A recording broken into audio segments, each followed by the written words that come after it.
Así que para presentar este plan, por supuesto, la presencia de Javier de la Torre, el coordinador del PAIT-SIDA, y también nos van a acompañar otras personas que van a servir de hilo conductor de lo que es este plan, de lo que implica, como César Sotomayor, responsable de promoción y prevención, Rosario Palacios, responsable de diagnóstico precoz y vigilancia epidemiológica, y Andrés Martín, responsable del nuevo modelo de atención sanitaria. Pero como maestro de ceremonias, para hacer también partícipe a la ciudadanía, esas entidades que hacen posible que esta lucha siga adelante, vamos a contar con nosotras con Jorge Garrido, director ejecutivo de Apoyo Positivo, una organización de innovación social comunitaria que trabaja desde hace 30 años con las comunidades más vulnerables y en las áreas de salud, educación sexual, emprendimiento social y derechos. Él va a ser esa voz de la ciudadanía, va a poner de manifiesto los retos que todavía tenemos por delante en la lucha contra el VIH-Sida y va a ser nuestro maestro de ceremonias, como decimos, a lo largo de esta jornada de presentación de este plan. Así que adelante. Muchísimas gracias a todos y todas por venir. Buenos días a todos y a todas. Al final me toca atril. Estaba intentando sentarme en mesa para que no me vierais tanto, pero no, porque no cabemos mucho en la mesa, pero estamos así bien. Bienvenidos y bienvenidas a la celebración del Día de Respuesta al VIH y SIDA, en el que enmarcamos además, bueno, si queréis podéis ver aquí además un acto que tenemos organizado. Como os comentaba, estamos en una jornada muy significativa para todos los agentes que damos respuesta al VIH-Sida, como es el Día de Respuesta Mundial a esta infección, pero sobre todo también es un día especial por este motivo que nos une, ¿no? Que es la presentación del resultado. Yo no hablaría ni siquiera solo de un plan, sino del resultado del trabajo durante muchos años, casi 2 años han sido, y muchos profesionales, como indicaba la consejera, al lado de lo que es un objetivo estratégico, que es acabar con el VIH y SIDA en 2030, que es además el motivo por el que a la Junta hoy le hace venir aquí para firmar ese compromiso con Naciones Unidas. Como vamos con el tiempo ajustado y vamos a hablar a lo largo de este rato de muchas cosas, voy a comenzar repasando con vosotros algunos de los puntos importantes precisamente de ese plan, de esa estrategia que ha adoptado Andalucía y todas sus provincias para poder llegar a esos objetivos estratégicos de Naciones Unidas. Y voy a empezar preguntándote a Javier, como responsable de ese grupo de trabajo y de ese plan, ¿cómo es la situación epidemiológica actual tanto del VIH como de las infecciones de transmisión sexual? Y sé que esto es una pregunta muy amplia. Podemos empezar con el VIH, que ya se ha comentado algo en la introducción, pero también de las infecciones de transmisión sexual, que, como sabemos, al final son parte de un mismo modelo de respuesta. Gracias, Jorge. Bueno, quiero, antes de contaros los datos epidemiológicos que he traído, una brevísima presentación, agradecer a la consejera, al director general y a todas las autoridades y responsables, pero sobre todo agradecer al equipo tan fantástico, como ha dicho la consejera, de casi 60 profesionales. Aquí están los 3 coordinadores de las 3 líneas, que de verdad han hecho un trabajo extraordinario. Ha habido días de diario en agosto donde por las tardes nos conectamos online para seguir trabajando y sacando adelante el plan. Yo creo que eso es una muestra del empuje que tiene todos los profesionales sanitarios que están implicados en el VIH, SIDA e ITS en Andalucía, que de verdad no tengo palabras, porque además este es un trabajo absolutamente altruista, donde lo único que ganan ellos es, sin más, beneficio al bien común y a la salud pública. Dicho esto, voy a comentaros un poquito cómo están los datos. Fijaros, 555 nuevas personas diagnosticadas de VIH en Andalucía en el último año, 2022, que son los datos que tenemos. Nada llamativo, 15% de mujeres, 85% de hombres, y las franjas etarias donde la tasa de incidencia es mayor, entre 25 y 39 años.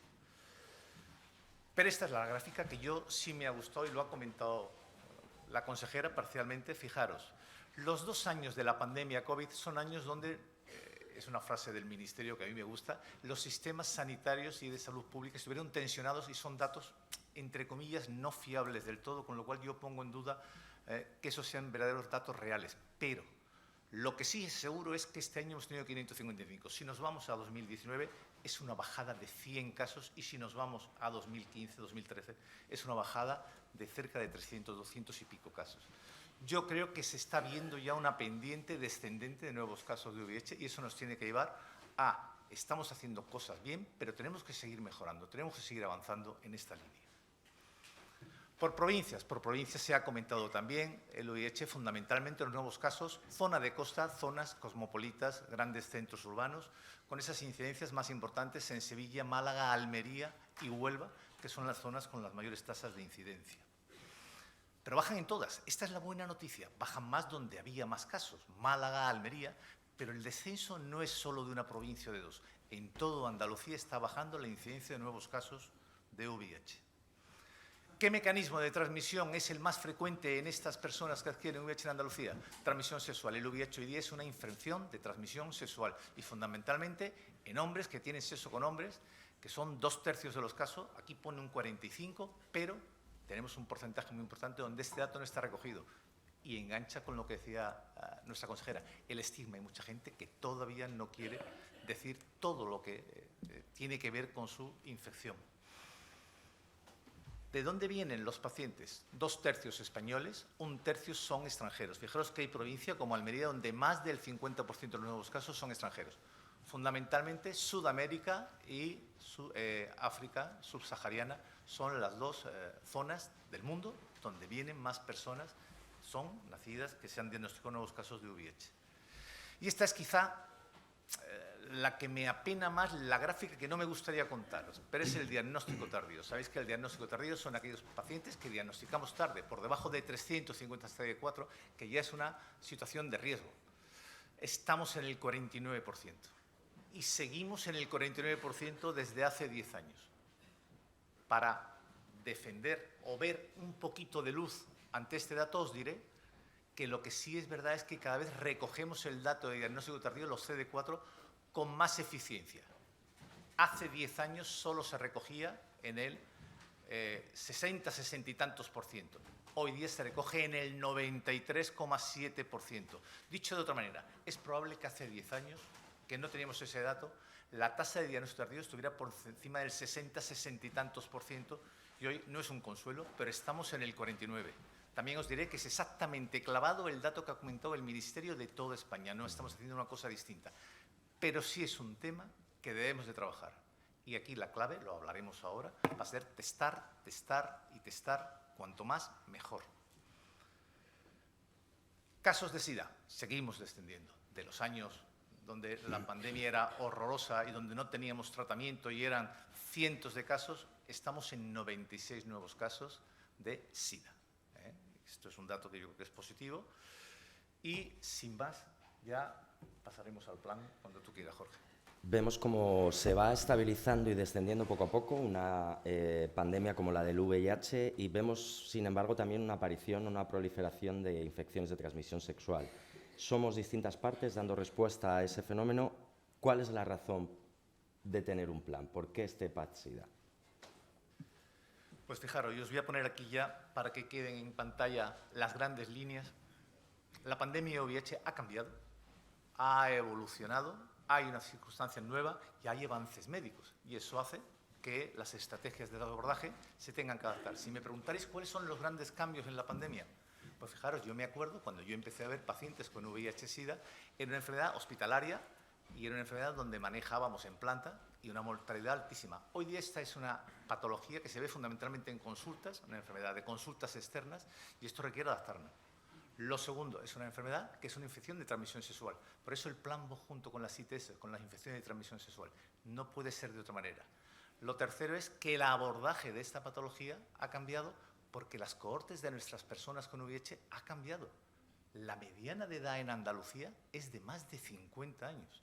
Y estas personas, en muchos casos, ya el tratamiento antirretroviral, que es el que controla el VIH, pasa a ser un problema menor frente a la artrosis, la próstata, el deterioro cognitivo, la diabetes o la hipertensión, que son, esto requiere otro abordaje, y lo ha comentado también nuestra consejera, para la cronicidad y para todos estos problemas.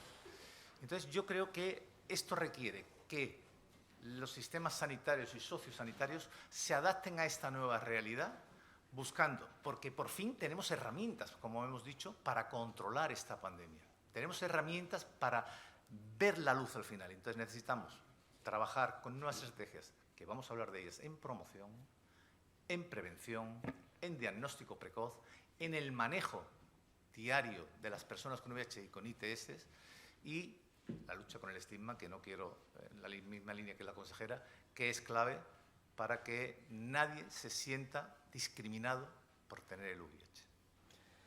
Vamos a ir profundizando, como dices, Javier, en el plan. Vemos ahí un poco esas líneas prioritarias que se han marcado y de ahí los grupos estratégicos clave que se han ido trabajando.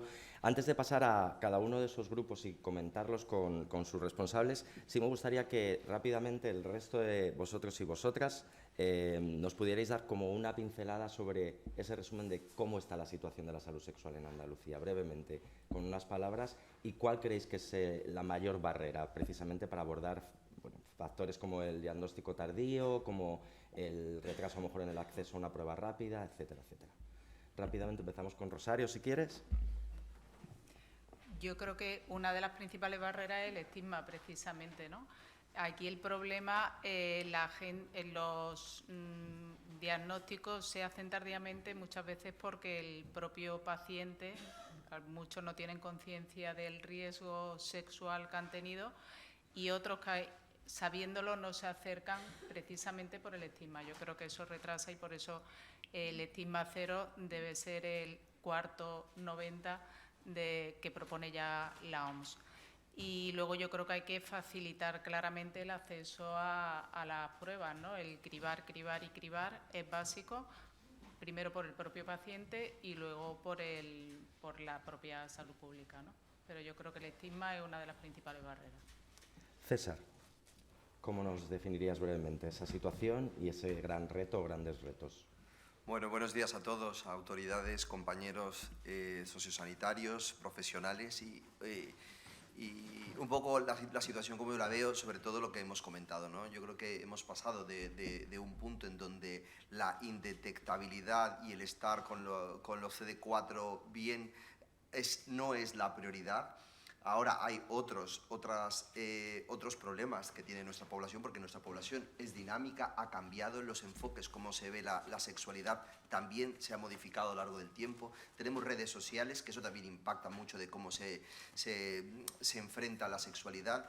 ¿Y cómo lo veo? Pues las grandes limitaciones, pues sí, existe mucho estigma. ¿Por qué? Porque toda la vida las actividades sexuales han estado relacionadas al placer, y socialmente el placer ha estado mal visto, por lo tanto, eso crea una inequidad. Entonces, si no tienes acceso a un sistema de salud por miedo, por vergüenza, al final terminas manteniendo el estigma, ¿no? Y otra cosa importante es que creo que faltan referentes, ¿no? Falta empoderar a nuestros pacientes, que tengan buena comunicación, que tengan asertividad para realmente tomar decisiones correctas. Andrés. Bueno, yo aparte de lo que han dicho mis compañeros, por decir aspectos distintos, mi sensación subjetiva es que la gente joven no tiene formación respecto a las infecciones de transmisión sexual. Quizá lo que tienen es mala formación o malos mensajes, porque cuando los atiende y habla de mecanismos de transmisión y tal, están totalmente perdidos. Entonces, la formación, que la gente conozca lo que es, cómo se transmite. Y por comentar un aspecto distinto, en el personal sanitario somos también fuente de estigma. O sea, la gente cuando los atiende muchas veces ha pasado por distintos centros y no se han sentido escuchados, bien atendidos, y muchas veces el no acercarte al sistema sanitario a hacerte un control de ITS es porque tienes miedo de la mala respuesta que se da de vez en cuando. Entonces, una de las cosas que recoge el plan es la formación del personal sanitario. La formación no solo en conocimientos teóricos del manejo y el tratamiento, sino en empatía y buen trato y normalización de estos problemas de salud como cualquier otro, sin juzgar a nadie a quien se le atienda. Creo que habéis resumido de manera perfecta y transversalmente los motivos para realizar precisamente una revisión de ese plan, que aparte por fecha era necesaria, sino sobre todo para ajustarlo en las necesidades actuales, como ese diagnóstico tardío, ese acceso necesario a las pruebas y al PAC combinado, pero también el abordaje del estigma bidireccionalmente. No solamente tenemos que tener menos miedo a nuestro cuidado, a la información y accederla de manera educativa en todos los niveles, sino también hay hay que fomentar la capacitación del profesional y la profesional sanitario y sanitaria, porque existe un tabú, como decías, César, hacia el abordaje de la sexualidad, ya no solamente desde la perspectiva del placer, sino desde la propia prevención de esa sexualidad y esa implementación de la misma, y tenemos que dar esas herramientas educativamente. Por lo tanto, ese plan recoge en los distintos grupos y líneas todo eso.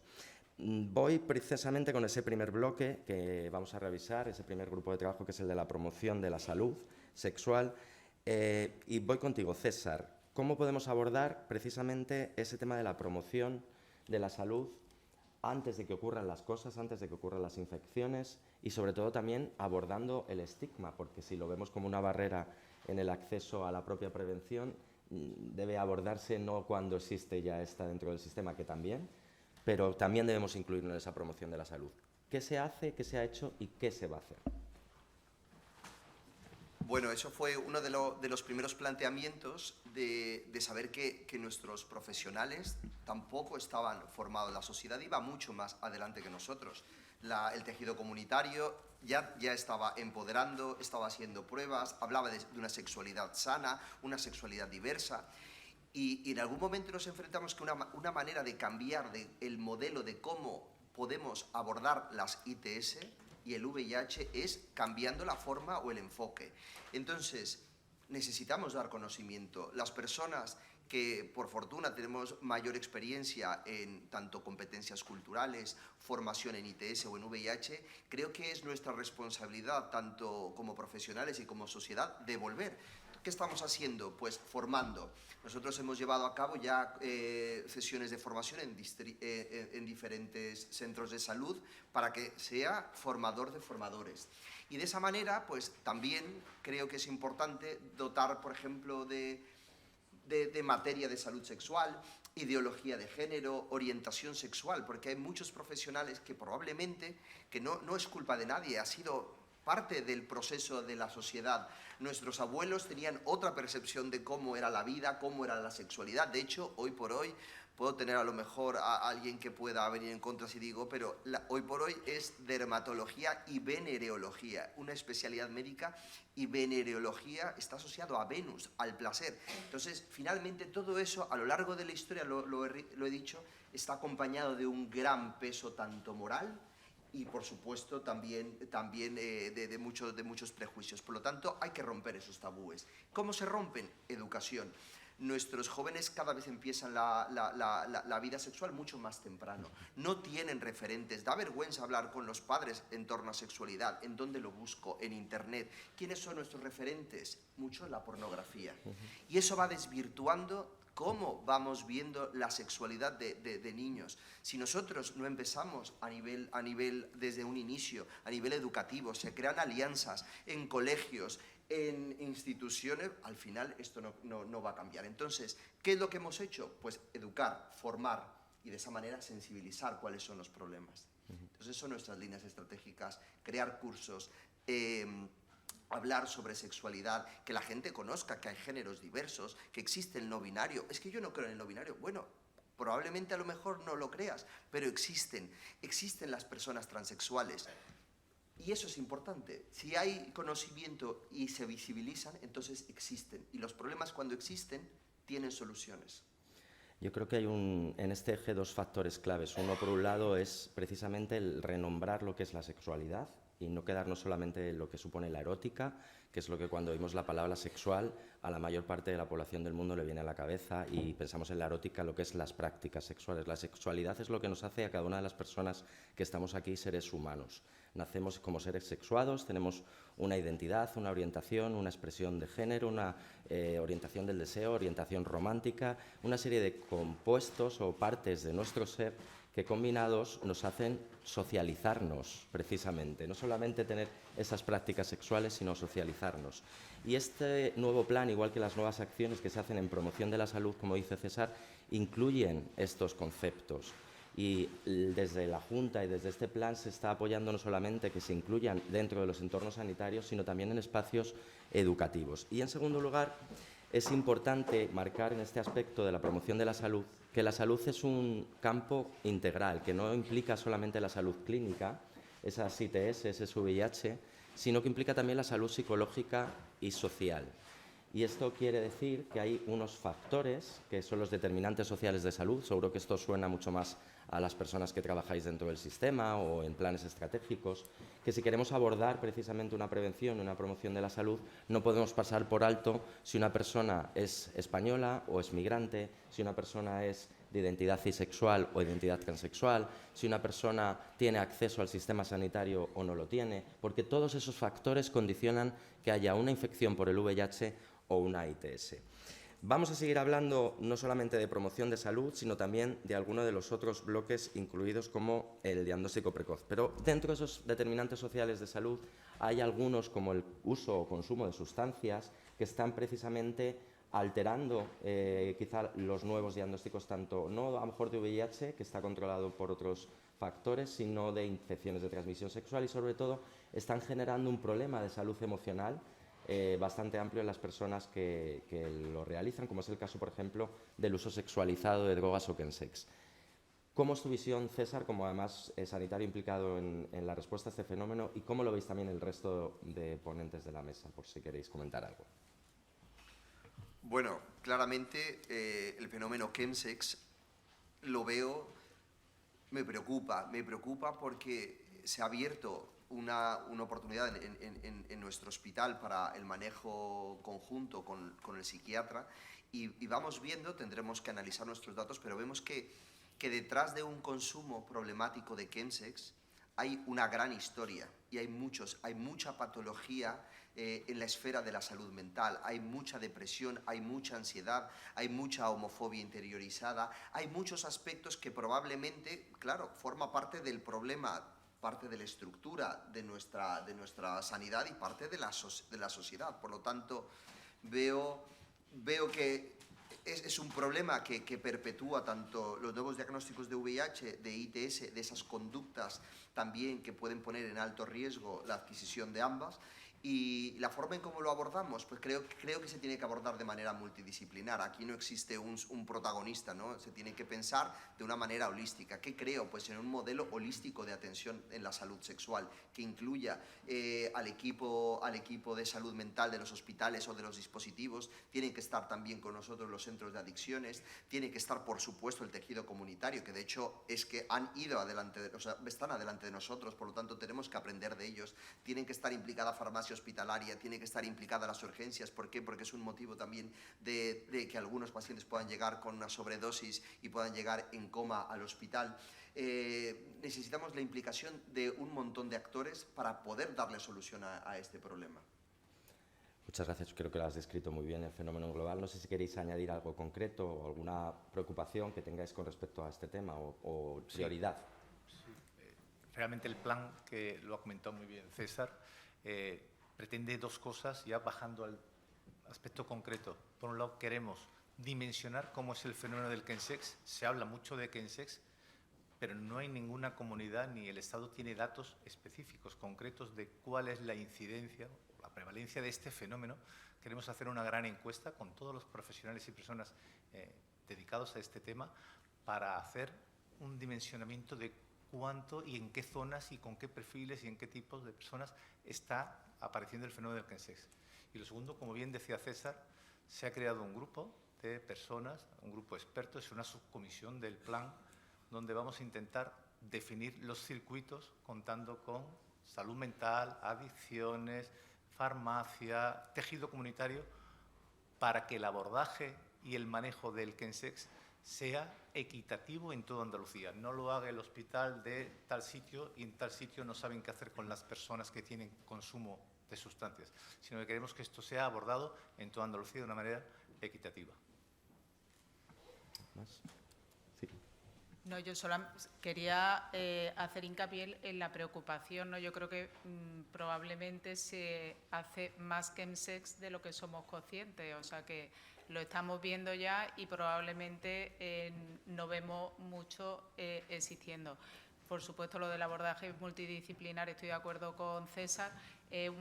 Normalmente cuando se empiezan a utilizar ese tipo de droga y se empieza a utilizar el chemsex, suele haber algo detrás, ¿no? Esa base psicológica o todo tipo de problemas, pero luego se convierte en una adicción. Y ahí usuarios de Chemsex, que eso nos lo cuentan a nosotros cuando vienen a la consulta, que empezaron a utilizarla en ese contexto y luego son capaces de utilizar ese tipo de drogas estando solo en su casa, con lo cual se crean un problema bien gordo del que ya estamos viendo complicaciones neuropsiquiátricas, por supuesto, pero también complicaciones orgánicas con ingresos hospitalarios por complicaciones infecciosas y otro tipo de problemas. Entonces yo creo que es un tema muy serio que es súper acertado que el plan lo plantee como un objetivo.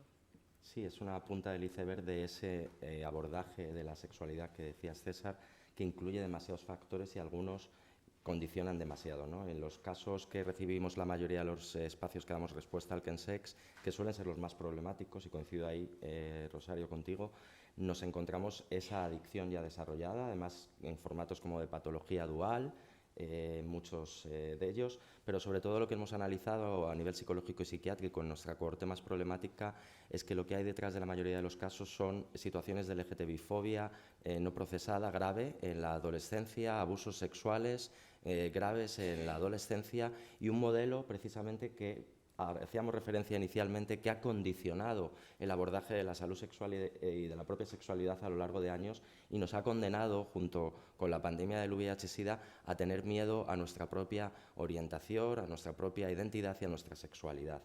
Tenemos que sacar ese miedo, no solamente de ir a la consulta, sino del interior de las personas, para poder precisamente abordar la salud sexual y todas estas infecciones de una forma constructiva y eficaz, ¿no? No sé si Andrés ¿quieres comentar algo de esto? O también hablarnos un poco de una herramienta, y aprovechamos, que nos ha ayudado a cambiar este modelo de prevención y de promoción de la salud, que ha sido la PrEP y en general la prevención combinada, ¿no? Esto que llamamos como prevención combinada, que nos puede describir ahora César, que incluye también el abordaje del Chemsex. ¿Qué es esa prevención combinada? ¿Cómo ha sido el acceso a PrEP? ¿Y cómo lo veis también los distintos ponentes, aparte de ti, César? Bueno, la PrEP, yo creo que los datos son multifactoriales, lo que nos ha enseñado Javier en las gráficas. Creemos que es en parte porque está instaurada la PrEP, sin embargo, pues bueno, sabemos que venimos del año de la pandemia, y eso, pues, por supuesto, no nos permite tener. Pero ya hay datos contundentes, por ejemplo, en San Francisco, en donde se ve claramente, mientras más usuarios PrEP haya, los casos de VIH van hacia abajo. Entonces, en los programas PrEP, yo creo que ya nadie debe dudar que son efectivos. Lo que pasa es que probablemente nos falta una pata, que es, necesitamos dedicar más tiempo para técnicas de reducción de riesgos, reducción de daño. Tenemos que hablar, tenemos que romper con esta dualidad, que es muy complicado, pero bueno, yo voy a hablarlo. Se necesita tener, no puede ser que tú tienes una adicción, pues entonces te vas a los centros de adicciones. No importa que estés deprimido o que tengas ansiedad o tengas un trastorno límite, tú te vas al psiquiatra y al final se termina separando una patología de un mismo paciente. Lo cual, pues lo mismo, quizá siento mucho si soy repetitivo, pero es que tenemos que contar de salud mental porque vemos que mucho de ese problema viene arrastrado y quizá probablemente a lo mejor las personas que estén aquí no lo van a poder sentir mejor, porque creo que una de las cosas más importantes para transformar la medicina es la empatía. Y quizá los que están aquí reunidos y que estamos aquí reunidos podrán sentirlo cuando estábamos con el COVID, en la época muy mala, donde había la ola, la segunda, y de pronto nos permitieron hacer grupos burbuja. Y entonces, ¿qué pasaba si tú te contagiabas cuando era la época burbuja? Lo único que pensabas es, ¿qué habrá hecho mal para que ahora tenga COVID? Pues es lo mismo que ocurre con la ITS, con el VIH. De algún momento ese estigma de ¿qué habrá hecho mal? Se lo merece. Entonces necesitamos contar con más, necesitamos recursos. Tú hablabas de qué es lo que necesito. Yo como profesional necesito más recursos humanos en mis consultas. Empezamos la PrEP actualmente con un paciente, actualmente tenemos 800, tenemos los mismos recursos humanos, estamos a tope, necesitamos que salud mental se incorpore, necesitamos que adicciones se incorpore, y eso es lo que más tenemos. Por ejemplo, la última encuesta de julio de 2023, el informe a nivel nacional, había en torno en Andalucía 1.600 usuarios. Por supuesto está infraestimado, necesitamos también unir fuerzas para saber realmente qué está pasando. Sé que la doctora Rosario Palacios tiene 700 usuarios, 800, nosotros tenemos 800. Es que, por supuesto que el dato está infraestimado. Entonces necesitamos también unir fuerzas para poder saber también las conductas y poder incidir en aspectos de salud pública.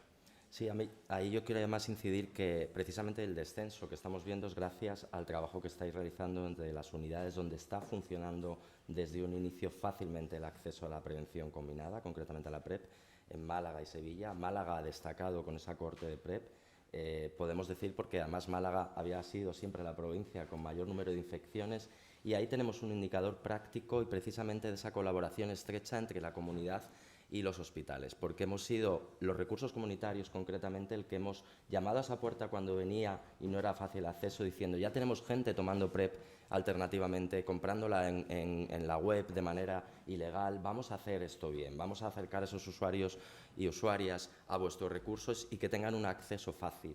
¿Por qué? Porque están saturados, como pasa en otras provincias. Se ha unido al cuidado de la persona con VIH, que ya era dificultad hacerlo por las manos que había dentro de las unidades, el controlar a personas que no están enfermas, que no tienen una patología dentro del recurso hospitalario con las mismas manos. Necesitamos remodelar por eso el global de lo que es el modelo de salud sexual para que no impacte en un recurso tan especializado como los hospitales, quizá acercar esa PrEP comunitaria. Ayer el Ayuntamiento de Torremolinos presentó una moción hacia la Junta de Andalucía, que también estamos hablando con ella, de cómo acercar cada vez más esa PrEP a la comunidad, cómo hacer que sea más posible, ¿no? Porque no solamente es la PrEP, sino es una excusa, de nuevo, como lo fue el preservativo y lo sigue siendo, para abrir una conversación en la que abordar salud mental, en la que abordar reducción de daños, en la que abordar problemáticas que van muchas veces relacionadas con otros aspectos psicosociales. ¿Cómo diríais que podemos, y empiezo por ti, que te hemos cortado ahí un poquillo antes con lo de Kensex, por si quieres comentarnos algo, Andrés, pero también cómo podemos acelerar ese tipo de pruebas, el diagnóstico precoz, el cribado, en todas estas diferentes poblaciones? Vale, que empiece Rosario si quieres y luego ya me comentas tú, pero quiero que se te escuche un poco en todos los turnos. Bueno, ya que me das la palabra, aprovecho para hacer hincapié también en el tema de la PrEP, que aparte de la PrEP como estrategia de prevención del VIH, yo creo que es una forma de incluir en el sistema a sujetos que tienen riesgo de otras ITS, y va todo junto, pero bueno, como nos ha comentado, son sujetos que nos dan más trabajo que los pacientes con infección por VIH, porque tienen muchísimas infecciones de transmisión sexual. Es raro el que en una visita, bueno, tampoco voy a decir raro, no son todos, pero un porcentaje muy alto, y luego muchas veces vienen entre visita y visita porque tienen. Ahí, desde luego, agradezco mucho el papel de la comunidad, y nosotros con Apoyo Positivo tenemos comunicación directa para que nos remitan sujetos, porque no son pacientes, pero bueno, no son pacientes, pero a veces desarrollan otras cosas, con lo cual están metidos en un sistema, se les vacuna de lo que hay que vacunarlo, se le tratan la ITS sobre la marcha. Entonces yo creo que eso es importante también saberlo, ¿no? Que ese lado positivo de la PrEP está ahí también. Y en relación a lo del diagnóstico precoz que me comentaba Jorge, está claro que él es uno de los principales retos que tenemos pendientes en la patología que nos ocupa hoy, ¿no? En la infección por el VIH. No es de recibo que haya más del 40% de diagnósticos tardíos, y en este sentido hay que facilitar el acceso a la prueba al mayor número de población posible. Entonces, el papel de la comunidad es muy importante. Yo creo que haya el máximo puntos de testado en la comunidad posible para los sujetos. Los autotest es otra forma de favorecer y de facilitar que la gente se haga el cribado. Y luego, a nivel ya más hospitalario, se ha establecido y se está trabajando con el plan andaluz, tanto de urgencia como de laboratorio, para hacer un cribado selectivo a todo sujeto que acuda a urgencias hospitalarias en cualquier hospital andaluz por patología que pueda estar en relación con el VIH, sea otra infección de transmisión sexual, neumonías de repetición, herpes zóster, mononucleosis infecciosa. incluso un cribado universal. Yo creo que eso es importante. Y luego desde los laboratorios de microbiología también se ha empezado a poner en marcha a partir de junio del 2023 un programa de oportunidades ganadas, no perdidas, sino cuando al laboratorio de microbiología llega algún diagnóstico pues que haga sospechar que detrás puede haber una infección por VIH, se facilite también el hacer esa prueba. Yo creo que son caminos y tenemos que buscar estrategias, porque está claro que en el diagnóstico precoz es donde más estamos fallando en la cadena de los objetivos del VIH. Ahí es donde justo quería llegar, y para más engancharte, y ahora vas a entender por qué, porque diversificamos con el plan la prevención, la promoción de salud, el conjunto precisamente de recursos que va a actuar, ¿no?, para facilitarla, para hacerla llegar antes, para reducir esas infecciones, hacerlo antes, proporcionar la prevención combinada también lo más cercano posible a la gente, porque nos hemos dado cuenta de esa diversificación, como decía, incluso de la propia prueba, de distintos dispositivos en distintos lugares. Nos damos cuenta de que es necesario diversificar porque somos diferentes. Y somos diferentes incluso cuando ya ocurre una infección como el VIH, ¿no?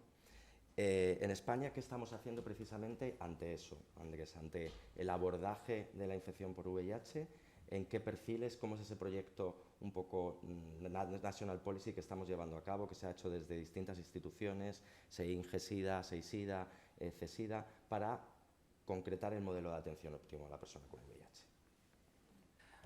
Bueno, como tú comentabas, muchas veces las cosas vienen disgregadas en línea o tal, pero es una manera de escribir algo que es homogéneo. O sea, una de las líneas, la última línea, habla de responsabilidad compartida. Quiero decir, aquí hay un problema de salud que todos queremos mejorar su atención, lo podemos hacer entre varios y lo que hay que hacer es tener mucha coordinación. Hasta ahora ha habido... Claro, vosotros sois de Apoyo Positivo, una ONG muy potente, como ADAR en Sevilla, que ha tenido mucha relación con los hospitales, pero la situación en otras provincias como Cádiz, Jaén, donde han estado un poco más distintas, no es esa. Y las ONG estaban por un lado y el acceso al sistema sanitario era difícil. Quiero decir, cuando Mujer GADE, una pequeña ONG de Cádiz que atiende a mujeres en exclusión, mujeres que ejercen prostitución, tenía un diagnóstico rápido de VIH positivo, no sabía dónde llamar, dónde ir. Hacerlo a través del médico de cabecera, las mujeres en prostitución suelen estar en tránsito y no tienen un médico de cabecera asignado. Muchas veces no son ni de aquí, no tienen ni NUSA.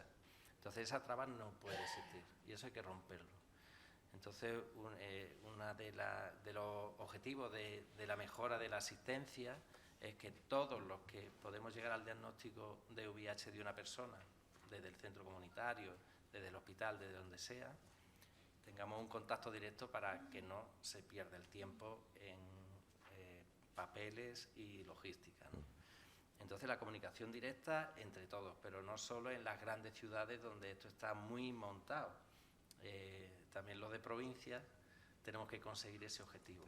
Y luego un aspecto importante, la mayoría de estas personas es gente que estudia, trabaja, el acceso a la sanidad hoy en día al centro de salud o tal es complicado. Llama un día, que te den cita, ahora vas, otro día para la analítica. Entonces tenemos que, si queremos hacer un diagnóstico precoz, tenemos que adaptarnos a donde está el problema. Quiero decir, en su tiempo empezaron las unidades móviles, ¿no?, del test rápido. Bueno, pues el test tiene que estar muy accesible por la mañana, por las tardes, fuera de los hospitales, fuera de los centros de salud. Y yo creo que aquí un aspecto clave es eso, lo estoy leyendo porque son palabrejas de estas que me cuesta mucho memorizar, ¿no? Responsabilidad compartida y alianzas estratégicas. Vamos todos a una y tenemos que tener contacto directo sobre la marcha. Yo creo que eso es fundamental. Totalmente. Esa es un poco, yo creo, la estrategia del propio plan en todas sus líneas. Hemos hablado de la parte más de prevención o promoción de la salud, del diagnóstico precoz, hablando ahora tanto de las ITS como de VIH. Y en cuanto al modelo de atención, destacaría que también cambia, ¿no? Hemos avanzado, como decía, mucho en ese modelo, hemos hablado mucho con el National Policy porque nos hemos dado cuenta de algo que hemos estado hablando todo el rato en la parte más preventiva y promoción de la salud, que es la salud mental, ¿no? 1 de cada 2 personas con VIH tienen síntomas neuropsiquiátricos tras su diagnóstico. Síntomas que están conectados, puede ser con factores psicosociales previos, pero sobre todo con el impacto del estigma. ¿Esto qué quiere decir? Que casi un 50% de las personas con VIH están sufriendo esa ansiedad, esa depresión, ese aislamiento, esa problemática de esa salud integral, que no solamente es controlar un virus, un CD4 y ser indetectable. El otro día hablábamos en una reunión que quizás es el inicio del camino ahora, y a partir de ahí lo que se trabaja o lo que se debe trabajar precisamente por ese modelo del National Policy son distintos factores neuropsicosociales. ¿Cuáles son esas prioridades en los distintos perfiles de personas con VIH precisamente para hacer un tratamiento más personalizado, un abordaje más personalizado? ¿Qué prioridades hay en estos años de abordaje en el nuevo modelo de VIH? A ver, empezando por el aspecto de salud mental en el que estamos, me gustaría añadir a lo que ya se ha dicho, que la salud mental, como ha comentado Tota, es el cuarto 90 que plantea la OMS. O sea, antes se hablaba de diagnóstico, tratamiento indetectable, pues ahora que ya están diagnosticados, tratados indetectables y con una infección crónica a largo plazo, valorar su salud mental. Con respecto a la salud mental, hay cuestionarios validados que hay que aplicar. Mi experiencia es que los problemas de salud mental hay que buscarlo activamente. Es poco frecuente que la persona venga contándote que está fatal, que ha tocado el suelo, salvo que esté ya hundido o hundida, ¿no? Entonces tenemos que ser muy sensibles a las poblaciones, a las personas que probablemente tengan un problema de salud mental, y tenemos que rascar y preguntarlo y buscarlo.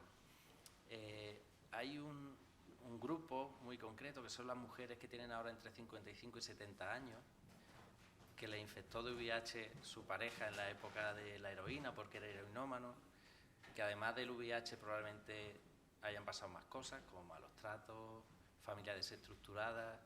Esas mujeres, hasta que tú no les preguntas, y cuando ya llevas 2, 3, 4, 5 años viéndola en consulta, ya confían en ti, y cuando rascas es cuando sale todo. Se ha comentado el tema del Chemsex, que probablemente sabemos menos de lo que hay, porque lo mismo, hasta que no lo buscas, o sea, a mí me ha negado uno que se pinchaba, no, mefedrona de vez en cuando, hasta que he ido a explorarlo, he levantado las mangas y no había, y tenía los brazos imposibles. Entonces hay que ser activo en la búsqueda de los problemas de salud mental. El estigma está detrás de todo eso.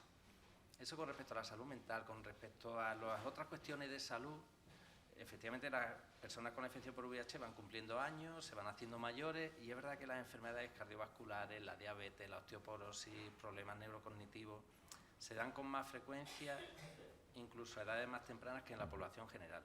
Pero atención primaria tiene unos programas de cronicidad para aspectos concretos, como el diabético. Atención primaria tiene perfectamente establecido el circuito de cuidado de pie diabético, para ver la neuropatía de pie diabético, las retinografías que ya se hacen automatizadas en los centros de salud. Entonces tenemos que asegurar que nuestros pacientes que van acumulando otras comorbilidades, que desde atención primaria tienen programas muy bien establecidos, estén dentro de esos programas. Por ejemplo, la deshabituación tabáquica, que hay que hacerla o desde consulta específica antitabaco o desde atención primaria. Entonces eso también. Y el tema del cáncer. Hay determinadas neoplasias que aparecen con más frecuencia y antes también en las personas que llevan muchos años viviendo con el VIH, y tenemos que estar seguros en este nuevo plan de que se aplican adecuadamente los protocolos de diagnóstico precoz, ¿no? El cáncer hepático en los pacientes que han tenido hepatitis C, el cáncer anal relacionado con el papilomavirus. Y para conseguir el objetivo que nos marca la OMS 2030 de un 95, porque hasta ahora lo hemos hecho bien, estamos por encima del 90, que es lo que nos marcan, pero hay que mejorar. Tenemos que tener también una actitud activa en reclutar y en no perder a personas que por problemas familiares, sociales, económicos, se pierden de la consulta. Volvemos un poco a lo que son las responsabilidades compartidas y alianzas estratégicas, porque la problemática de estas personas, quizá quien mejor la conozca, es el trabajador social de su centro de atención primaria. Allí es a quien tenemos que preguntar qué pasa con fulanito o fulanita que no acude, a consulta no viene, a farmacia viene con mucha irregularidad. De nuevo, las entidades sociales tienen un papel fundamental. Por ejemplo, lo que se ha hecho para el tratamiento de la hepatitis C, la búsqueda y tratamiento de hepatitis C en personas sin hogar que están en la calle a través de Cruz Roja, el acercamiento no de los pacientes a la consulta, sino de la consulta donde están ellos, ¿no? Y es un poco, creo que, 3 pinceladas de cómo podemos mejorar en la asistencia sanitaria a la infección del VIH. Como se ha comentado, el diagnóstico precoz y el llegar pronto a la consulta para tratamiento. Si hay buena comunicación ágil y rápida entre entidades sociales, atención primaria y especializada en microbiología, eso se puede hacer rápido. Evitar pérdida de seguimiento, atender bien las comorbilidades y todos estamos para eso. Todos tenemos algún papel o podemos hacer algo en conseguir ese 95, 95, 95 que nos marcan ahora. Yo creo que es clave, ¿no? Todos estamos y todas para eso y tenemos todas las herramientas para acabar con el VIH-Sida. No es algo que diga yo, es algo que dijo Anthony Fauci hace muchísimos años ya y seguimos sin terminar de dar ese golpe certero que se necesita activar precisamente con estrategias, con estos planes, con ese trabajo conjunto y coordinado desde las diferentes partes. Para la comunidad y para lo que son los recursos de respuesta al VIH que trabajamos día a día, no solamente con las personas con la infección, sino también con otras comunidades que se han visto más afectadas y de alguna manera apuntadas con el dedo, y muchas ocasiones hasta culpabilizadas de lo que ha sido el VIH-Sida durante estos 42 años, estamos como bastante felices en esta situación actual, también no solamente por la capacidad de poder trabajar tan cerca de las administraciones y del sistema de salud, sino porque el lema de este año de UNUSIDA marca claramente algo que hemos defendido desde hace muchos años, y es que dejemos que las comunidades lideremos la respuesta. Esto se viene diciendo desde los principios de Denver, cuando unas personas, hombres gays infectados en ese momento con SIDA, dijeron esa frase utilizada en los movimientos sociales también de nada de nosotras sin nosotras. Básicamente es un principio de cualquier emprendimiento social y económico, ¿no? No tiene sentido en un emprendimiento, por ejemplo, de negocios, que la persona emprendedor o emprendedora no lleve esa idea, esa detección de una necesidad de innovación a cabo y se rodee de todos los agentes necesarios y los mejores partners.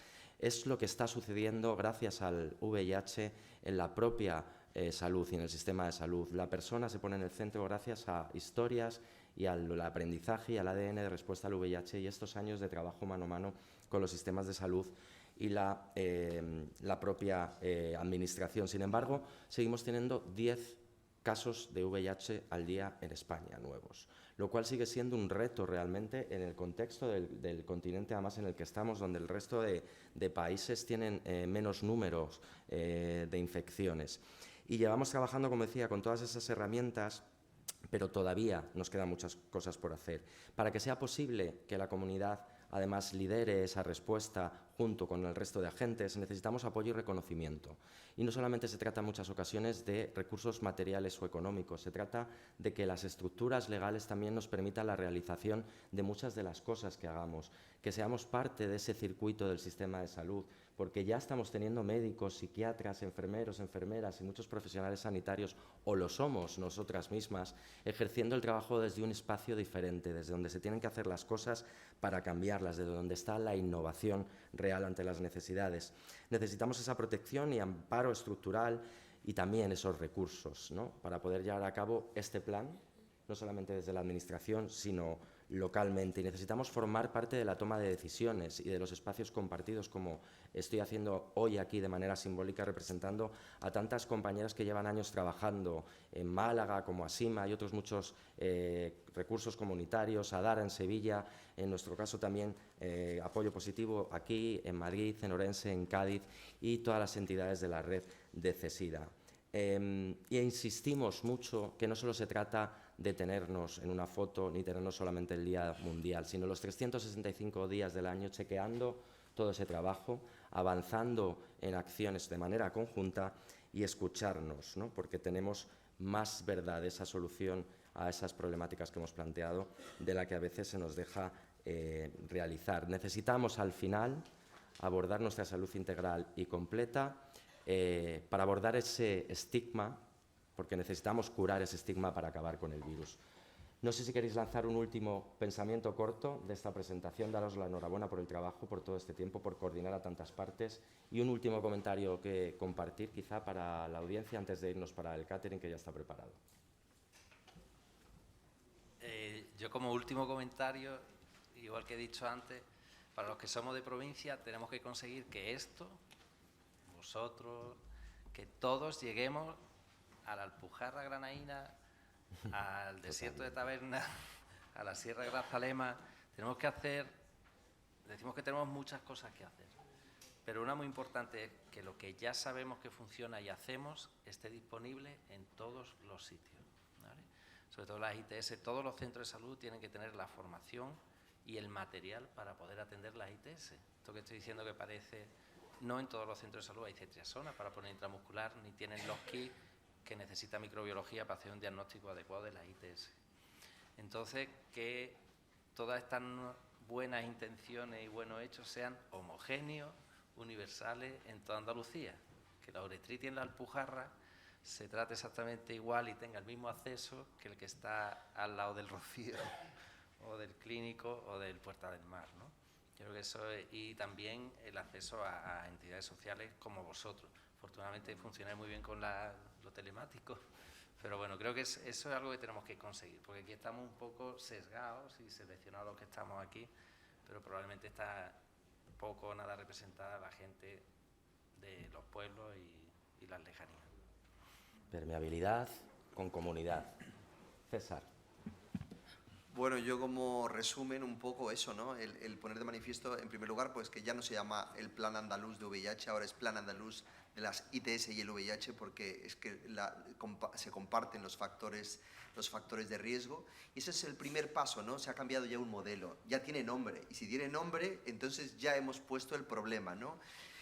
Apostar por cambios de modelo de asistencia, tanto derrumbar el estigma, mayor recursos para prevención, para tratamiento, y también hablabas del trabajo, ¿no? que se me ha venido a la cabeza, ¿no? Hay muchos pacientes que viven con VIH que están perfectamente controlados, que no hay ITS, que sus controles los puede hacer, y se tiene que apostar por una medicina en donde se pueda ver a través de una pantalla.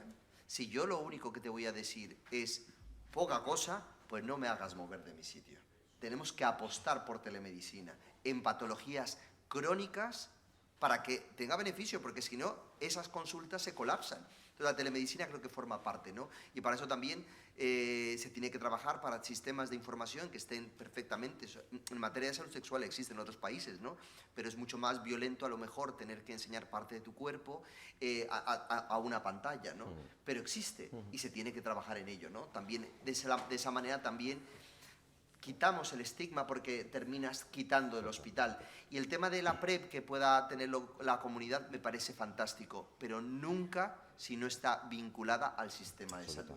Absolutamente. No puede haber una alianza si no estamos comunicados, porque si no cada uno va por su cuenta y al final necesitamos esas herramientas y ese conocimiento para tener un abordaje en estrategias de salud sexual, ¿no? Y preventivas. Yo creo que es clave, ¿no? Esa no solo permeabilidad de todos los recursos de accesibilidad, esa innovación y nuevo modelo, creo que lo has resumido muy bien, con una vinculación entre todos los agentes para que se cumplan precisamente en tiempo y espacio esos objetivos. Rosario. Yo voy a ser muy breve porque Andrés y César han hablado mucho. Bueno, yo creo que vamos por el buen camino. El simple hecho de que estemos aquí hoy presentando el plan, yo creo que ya es un avance importante. Entonces, yo creo que llevamos mucho trabajado, tenemos mucho que trabajar y yo lo resumiría en que esto es un trabajo en equipo de la comunidad, de la administración, de los sistemas de salud y de los profesionales que estamos en la trinchera a diario. Y cada uno tiene su función. Entonces, todo en equipo, en colaboración y por darle a nuestros pacientes y a nuestra población, ¿no? Porque algunos no son pacientes, ¿no? A nuestros jóvenes, a nuestros usuarios de PrEP, darle lo mejor que cada uno desde nuestro sitio y con nuestras competencias podemos darle. Es un privilegio teneros porque hiláis todo también y lo cuadráis. Equipo humano, equipo de personas centrados en la persona, no solamente los que dan la cara muchas veces, que son los especialistas de las unidades, sino todo el equipo médico que tenéis alrededor, enfermería, incluso trabajo social en el hospital cuando existe, o psicología cuando existe, atención primaria, centros especializados. tantas y tantas personas, distintos profesionales sanitarios, sociosanitarios, que estamos dando respuesta cada vez más de manera conjunta y cada vez más organizados hacia esa estrategia. Y Javier, como cabeza y responsable de todo esto, para cerrar. 3 ideas, una por alusiones, otra de agradecimientos y otra de expectativas. Por alusiones, Jorge. Yo creo que somos una comunidad y este es un plan que si algo ha hecho es contar con la comunidad. De verdad, ¿eh? En el equipo que hemos hablado de casi 60 personas, yo creo que rodaran 15, 16 personas que pertenecían a la comunidad. Y el mayor signo de que esto es así es que tú estás aquí hoy con nosotros. O sea, vamos de la mano de la comunidad, contándolo con la comunidad, sabiendo que el diseño de las políticas sanitarias es de la consejería, es del SAS y es del plan. Pero vamos de la mano sin ninguna duda. Agradecimientos. Quiero hacer 3 agradecimientos. Uno primero, que se me ha olvidado cuando hemos hablado de los datos epidemiológicos, de agradecer a todo el fantástico equipo de epidemiología. Aquí está Nicola, a Cristina Jiménez, que es una epidemióloga joven que ha hecho todo el trabajo de estos datos, a su jefa Isabel Vázquez, y toda la gente que trabaja en epidemiología, que hay que apoyarla, porque sin datos no somos nada. De hecho, si os tengo que hacer una confesión, desde que llevo en el plan, el tema que me ha dado más quebraderos de cabeza no es ninguno de los que hemos hablado, sino los datos, porque sin datos estamos perdidos. Es muy importante los sistemas de información fiables y robustos. Y un tercer agradecimiento, que no me queda, un segundo agradecimiento, es a Federico García, que es el responsable del plan hermano, que es el plan de hepatitis C, que está aquí con nosotros hoy y sin el cual tiene un tirón para todo el tema del diagnóstico precoz, ha permitido hacer buena parte de los programas que estamos haciendo, y en cuanto al programa de oportunidades ganadas, es una idea suya, él lo ha montado, él lo ha diseñado, él está liderándolo, está haciendo un piloto y quiero que siga contando con nosotros y nosotros con él, porque al final sin él sería muy difícil trabajar en esto. Y la tercera agradecimiento es a la industria farmacéutica. Parece a veces que no podemos hablar de industria farmacéutica. Todo lo que estamos haciendo aquí, en buena parte, está soportado por la industria farmacéutica, muchas de las iniciativas. Y necesitamos contar con la industria, ir de la mano, es verdad, que pidiéndoles que sean mesurados a la hora de las cosas que nosotros vamos diseñando, pero he de decir que en el plan o en todas las cosas que hacemos, en absoluto nos han dicho por dónde tenemos que ir, que somos nosotros los que decidimos y ellos lo que hacen es soportar en el mejor sentido de la palabra, lo que es todas las actividades, y tenemos unas expectativas importantes en prevención, en diagnóstico precoz y en el manejo de la cronicidad. Y por último, expectativas. Esto es lo más fácil, lo que hemos hecho, el plan y este papel. Ahora lo que necesitamos es ponerlo en marcha. He de deciros también que si os veis el plan no es una declaración de grandes intenciones, sino que baja al detalle y termina definiendo acciones concretas y específicas que se pueden hacer y que se pueden medir. Y yo creo que esta va a ser la clave, que bajemos al detalle de cómo tenemos que hacer las cosas, de forma que el objetivo que tenemos es 2030, a partir de ahí empecemos a recoger resultados y esto vaya adelante. Y nada más.